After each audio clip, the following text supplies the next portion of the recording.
Hello guys.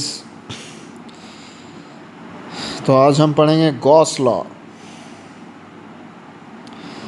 सिलसिले को आगे बढ़ाते हुए पिछले लेक्चर में हमने इलेक्ट्रिक फील्ड ऑफ डाइपोल के बारे में पढ़ा था, उसके फॉर्मूले को डिराइव किया और फील्ड का डायरेक्शन कैसे देखेंगे, इन सब के बारे में डिस्कशन किया। डाइपोल के कुछ सवाल भी लिए अच्छे से। तो आज हम गॉस लॉ को आगे देखते हैं।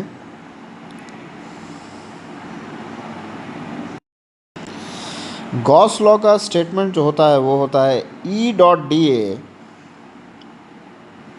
Is equal to Q enclosed upon epsilon naught. ठीक है। अब ये E डॉट डी ए कोई नई चीज़ नहीं है, ये आपको पता है, ये इलेक्ट्रिक फ्लक्स होता है। इस पे डेडिकेटेड मैंने एक स्पेशल लेक्चर बना रखा है, आप उसको देखिए जाके। उसको देखने के बाद आपका पर्सपेक्टिव बहुत अच्छा बनेगा, चीज़ें ज़्यादा समझ में आएंगी। तो ये E डॉट डी ए है और इंटीग्रल में लिखा हुआ है। अब इस इंटीग्रल पे एक गोला बना हुआ है। इस गोले का मतलब क्या होता है, ये नई चीज़ क्या है? इसका मतलब है कि हम एक क्लोज सरफेस पे इंटीग्रेट कर रहे हैं। ठीक है, क्लोज सरफेस पे इंटीग्रेट कर रहे हैं, मतलब कि पूरे सरफेस, जो एक क्लोज सरफेस है उसके एरिया को हम कंसिडरेशन में ले रहे हैं। तो आइए जो सारे टर्म्स हैं उनके मायने देख लेते हैं, मीनिंग क्या है उनका। तो जो ये इलेक्ट्रिक फील्ड है, ध्यान दीजिएगा, ये बहुत ही क्रूशियल और इम्पॉर्टेंट पॉइंट है कि जो इलेक्ट्रिक फील्ड है वो सारे चार्जेस के कारण है, इनसाइड और आउटसाइड द क्लोज सरफेस। जिस क्लोज सरफेस की मैं बात कर रहा हूँ ना, लाइक सिर्फ क्यू इनक्लोज्ड के कारण नहीं है, वो क्यू जो आउटसाइड है उसके कारण भी है। डी ए जो मैंने बता ही दिया था वो सरफेस एरिया है ना, जिस एलिमेंट पे आप इंटीग्रेट कर रहे हो। क्यू जो है, जो अभी लिख रहा हूँ आपके सामने, वो क्यू इनक्लोज्ड है जो सरफेस को आप कंसिडर कर रहे हो, क्लोज सरफेस। जैसे एक बलून के अंदर आप एक चार्ज रख दो, या बलून के अंदर मान लो छोटे छोटे डस्ट पार्टिकल्स हैं, एक लाइक फूले हुए बलून के अंदर, तो वो डस्ट पार्टिकल्स को अगर आप चार्ज मानते हो तो वो इनक्लोज चार्ज जैसा बिहेव कर रहे हैं, इनक्लोज चार्ज जैसा बिहेव कर रहे हैं। ठीक है, तो आप इस सिचुएशन से समझ सकते हो एक बलून का सिचुएशन जिसके अंदर चार्ज रखा हुआ है।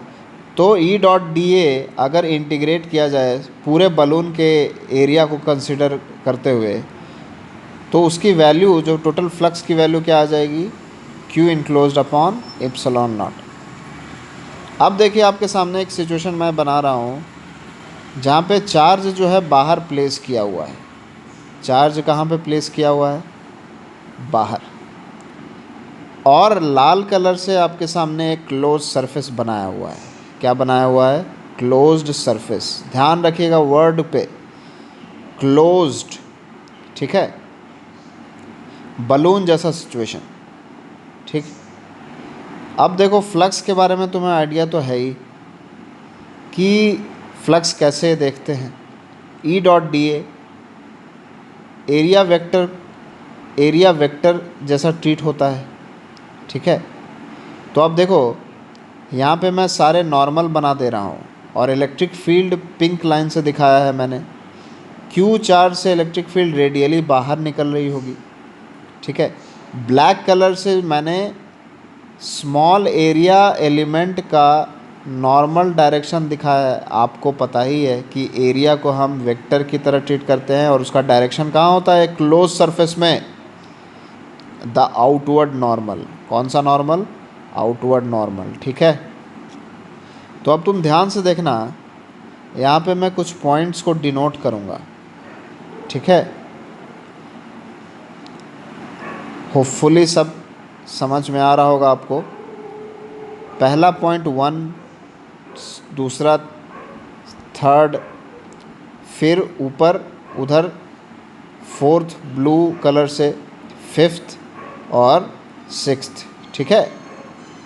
अब इन सारे पॉइंट्स को एनालाइज करेंगे। इन सारे पॉइंट्स पे इलेक्ट्रिक फ्लक्स की वैल्यू क्या आएगी, पॉजिटिव या नेगेटिव? क्या आएगी इलेक्ट्रिक फ्लक्स की वैल्यू? मैग्नीट्यूड पे उतना टेंशन नहीं लेंगे, मैग्नीट्यूड जो आएगा सो आएगा, हम बस साइन की चिंता करेंगे। तो फर्स्ट सेकंड थर्ड पे आप देखो, कॉस की value, cos theta, E D A cos theta में कॉस थीटा थीटा एंगल किसके बीच में होता है? The electric field and area vector के बीच में होता है, एरिया के नॉर्मल के बीच में होता है।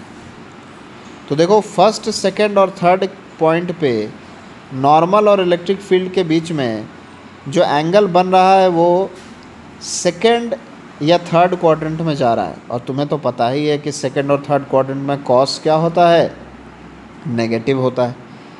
तो जो रिज़ल्ट आने वाला है, ये रिज़ल्ट आने वाला है, इसका साइन क्या होगा, माइनस होगा। समझ में आ रहा है कि नहीं? ठीक है, इसका साइन क्या होगा, माइनस होगा। सेकंड और थर्ड क्वाड्रेंट में कॉस नेगेटिव होता है। थोड़ी सी मैथ्स की जानकारी आपको होनी चाहिए। E D A cos theta में theta angle between electric field and normal vector, area का नॉर्मल, ठीक है। तो थीटा क्या हो गया यहाँ पे, सेकंड और थर्ड क्वाड्रेंट में चला गया, कॉस नेगेटिव हो गया। 6, 4, 5 और 6 में देख रहे होगे कि जो भी एंगल बन रहा है वो 90 डिग्री से छोटा ही है। तो कॉस अगर फर्स्ट क्वाड्रेंट में हो तो कॉस की वैल्यू तो पॉजिटिव आती है। मतलब कि लेफ़्ट साइड सारे पॉइंट्स का फ्लक्स नेगेटिव है और राइट साइड सारे पॉइंट्स का फ्लक्स पॉजिटिव है। तो नेट क्या हो जाता है, ज़ीरो। नेट क्या हो जाता है, ज़ीरो। अब इसको आप लाइक कॉन्सेप्चुअली भी समझ सकते हो।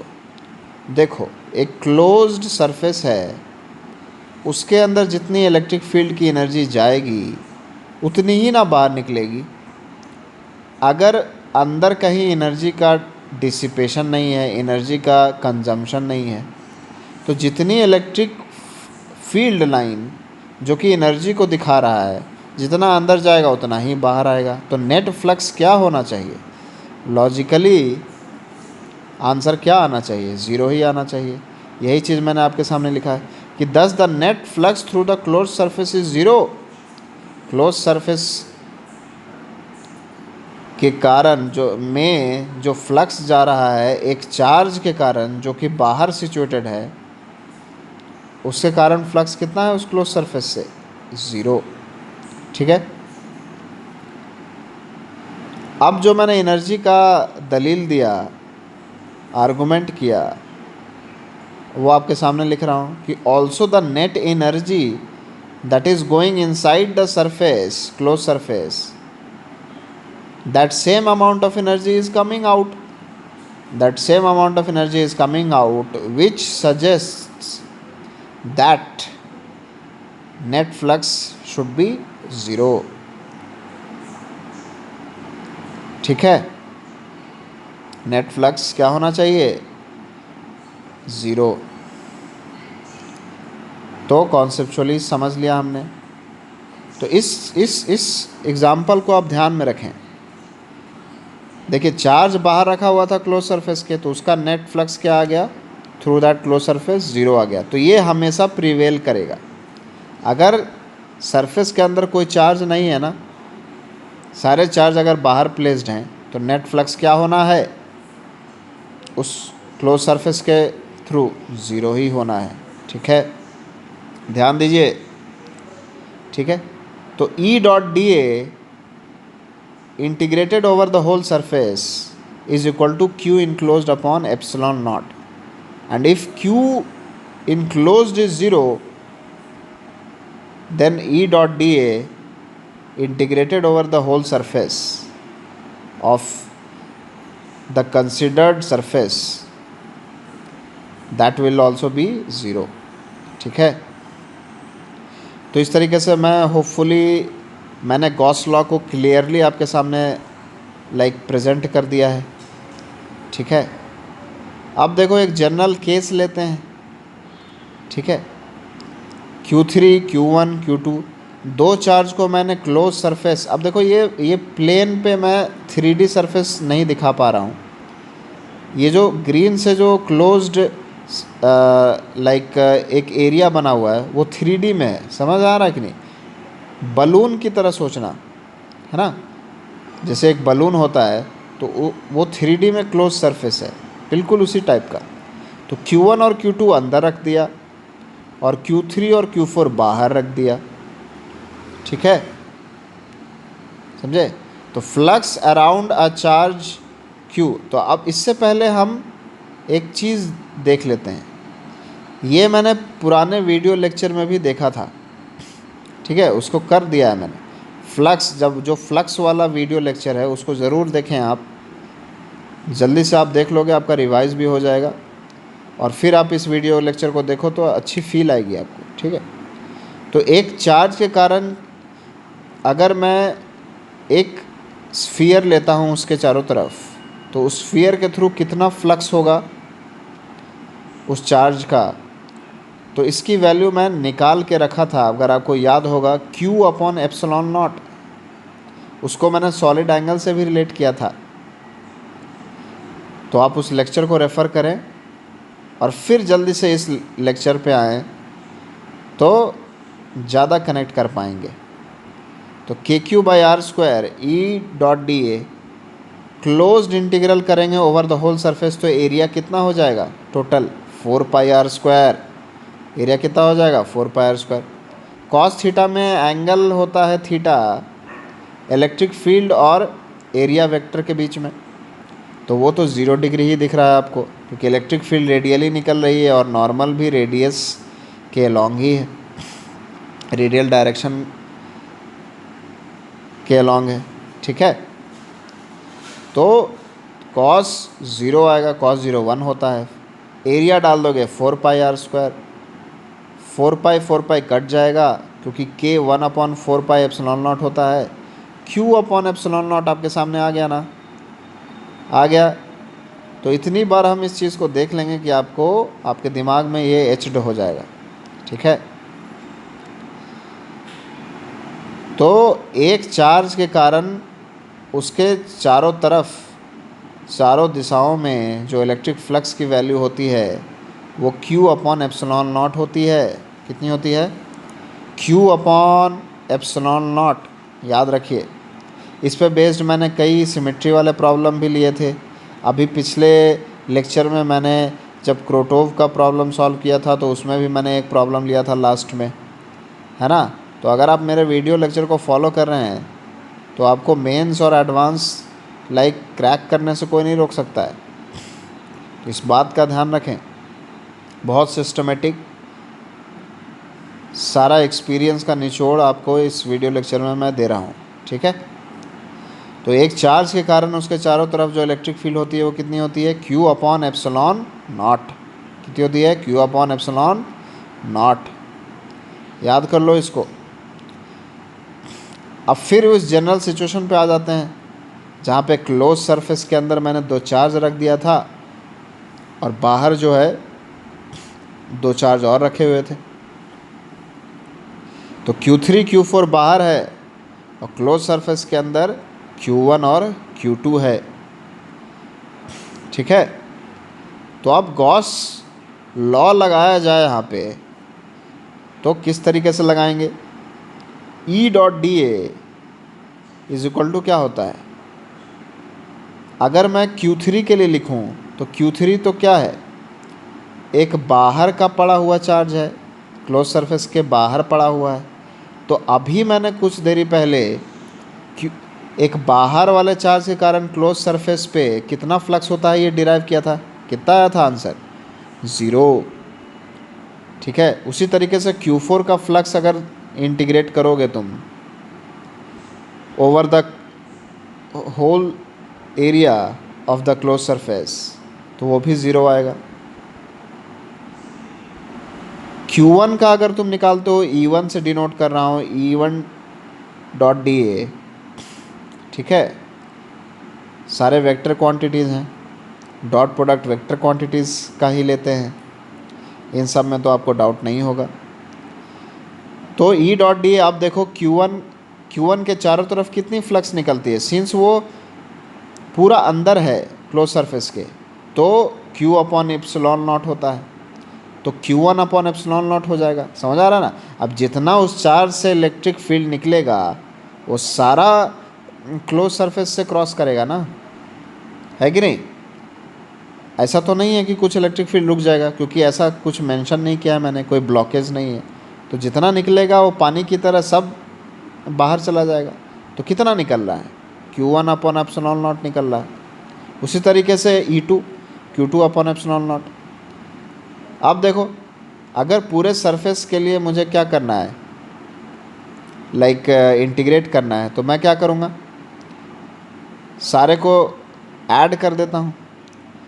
तो ऐड करूँगा तो एक एलिमेंट पे के लिए ऐड करूँगा तो एक स्मॉल एलिमेंट का एरिया तो डी ए कॉन्स्टेंट ही है। तो बेसिकली क्या ऐड हो रहा है, electric field E1 plus E2 plus E3 plus E4। तो जो ये E की वैल्यू है वो vector sum of E1 plus E2 plus E3 plus E4 है at the point where small area element is located.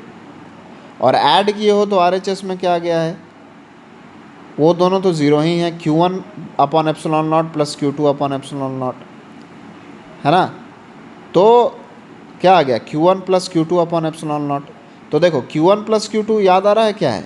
Q1 plus Q2 वो charges थे जो क्लोज सरफेस के अंदर सिचुएटेड थे, जो क्लोज सरफेस के अंदर सिचुएटेड थे।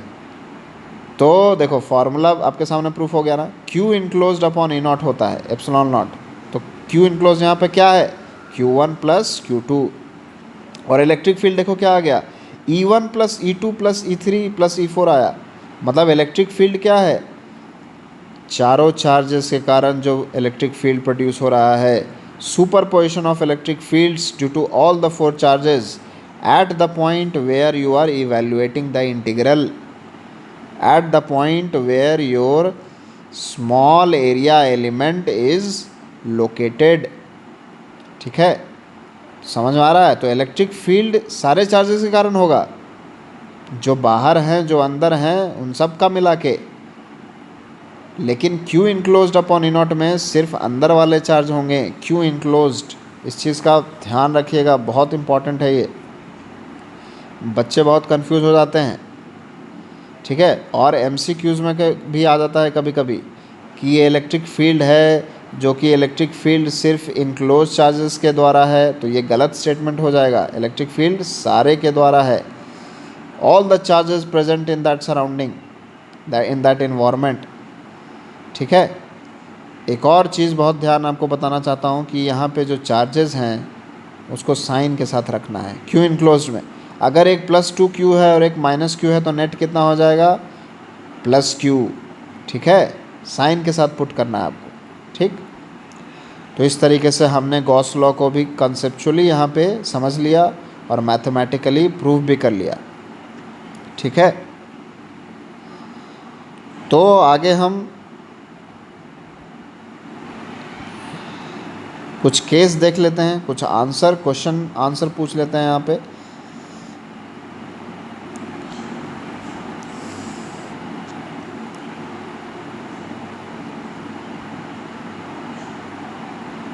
यहाँ पे देखिए,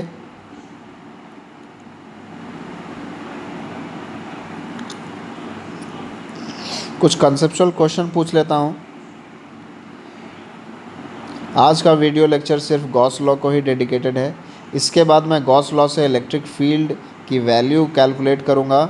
तो अभी इलेक्ट्रिक फील्ड कुछ वीडियो लेक्चर्स और चलेगा, उसके बाद पोटेंशियल। तो कॉन्सेप्चुअली मैं सब कुछ डिस्कस करूँगा, फिर एरोडोव और क्रोटोव और HCV के भी अच्छे अच्छे सवाल हम सॉल्व करेंगे डिटेल डिस्कशन के साथ। ठीक है, तो पॉइंट्स टू रिमेंबर क्या है, E dot D A is equal to Q enclosed upon E naught. Q enclose Q1 plus Q2 plus Q3 plus Q4 हो सकता है, सबको साइन के साथ रखना है। Electric field is due to all the charges including the enclosed one and the outside one, ठीक है, this flux is integrated over the whole surface of the close surface, ठीक है। तो this is the Gauss law in front of you, ठीक है।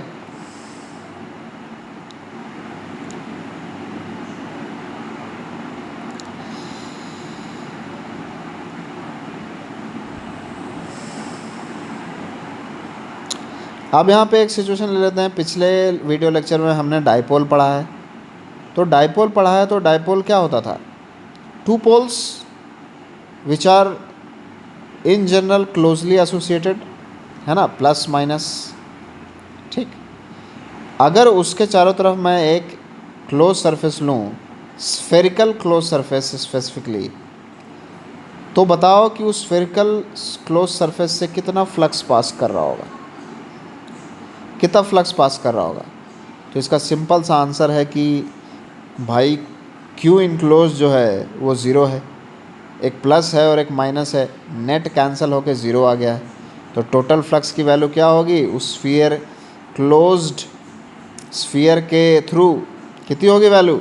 वो zero हो जाएगी, ज़ीरो। तो फ्लक्स क्या है? ज़ीरो। अब पूछा है कि at point A electric field is zero, क्या ऐसा ज़रूरी है? तो ऐसा ज़रूरी नहीं है, इट इज़ नॉट नेसेसरी। वो वेक्टर सम पे डिपेंड करेगा। क्यू का इलेक्ट्रिक फील्ड ए से दूर जाएगा, माइनस क्यू का इलेक्ट्रिक फील्ड ए से पास, ए से माइनस क्यू की तरफ जाएगा, तो उसके वेक्टर सम पे डिपेंड करता है। वो ज़ीरो हो भी सकता है, ज़ीरो नहीं भी हो सकता है। तो दिस स्टेटमेंट इज़ रॉन्ग कि at point A electric field is zero, ठीक है। चलो दूसरा सिचुएशन, लाइक उसी सिचुएशन में एक और सवाल कि फ्लक्स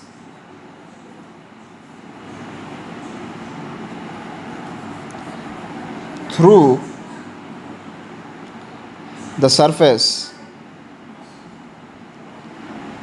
इज ज़ीरो, क्या ये सही स्टेटमेंट है? वीडियो पॉज करें और सोचें, क्या flux through the surface zero है? यस और नो? तो इसका आंसर क्या होगा? यस। फ्लक्स आपको पता है कि E dot D A integrated over the whole surface, ठीक है, that value is equal to Q enclosed upon epsilon naught. What is Q enclosed? Plus Q and minus Q, net is zero. So E dot D A is equal to zero, and E dot D A is what? Total flux integrated over the whole surface of the close surface, ठीक है। तो वो क्या हो गया? Flux zero हो गया, क्योंकि क्यू इनक्लोज्ड क्या है? ज़ीरो है। आया कि नहीं? क्लियर हुआ? वीडियो को पॉज करें, दोबारा से क्वेश्चन को पढ़ें और आंसर दें, फिर मैच करें, ठीक है। रिपीट करके देखें, समझ के ही छोड़ें, ठीक है। नेट इनक्लोज्ड जो चार्ज है वो ज़ीरो है, तो फ्लक्स ज़ीरो हो जाएगा। अब यहाँ पे एक और सवाल लेते हैं आपके सामने। अगर मान लो कि E dot D A zero है, E dot D A zero है, तो इससे क्या क्या कंक्लूजन ड्रॉ कर सकते हो? पहला, E must be zero at all points. Electric field उस क्लोज सरफेस के हर एक पॉइंट पे ज़ीरो होगा। तो क्या ऐसा ज़रूरी है? नहीं, ऐसा ज़रूरी तो नहीं हो सकता। वो तो वेक्टर सम पे डिपेंड करेगा। सारे चार्जेस के कारण जो इलेक्ट्रिक फील्ड आ रहा है उनके वेक्टर सम पे ज़ीरो हो भी सकता है, नहीं भी हो सकता है। तो मस्ट वाला जो लाइक कंक्लूजन है वो तो गलत है, तो पहला ऑप्शन गलत हो गया। दूसरा क्या है? क्यू इनक्लोज्ड इज ज़ीरो, तो ये सही ऑप्शन है। अब ई डॉट डी ए जो टोटल फ्लक्स है वो अगर ज़ीरो हो गया तो Q enclosed upon zero in epsilon naught, Q enclose को ज़ीरो होना ही पड़ेगा। L H S is equal to R H S करने के लिए क्यू इनक्लोज को ज़ीरो होना ही पड़ेगा, तो सेकंड सही है, ठीक है। E might be zero on all points on the surface, तो इस पर थोड़ा सोचो वीडियो पॉज करके। थर्ड पॉइंट क्या सही हो सकता है?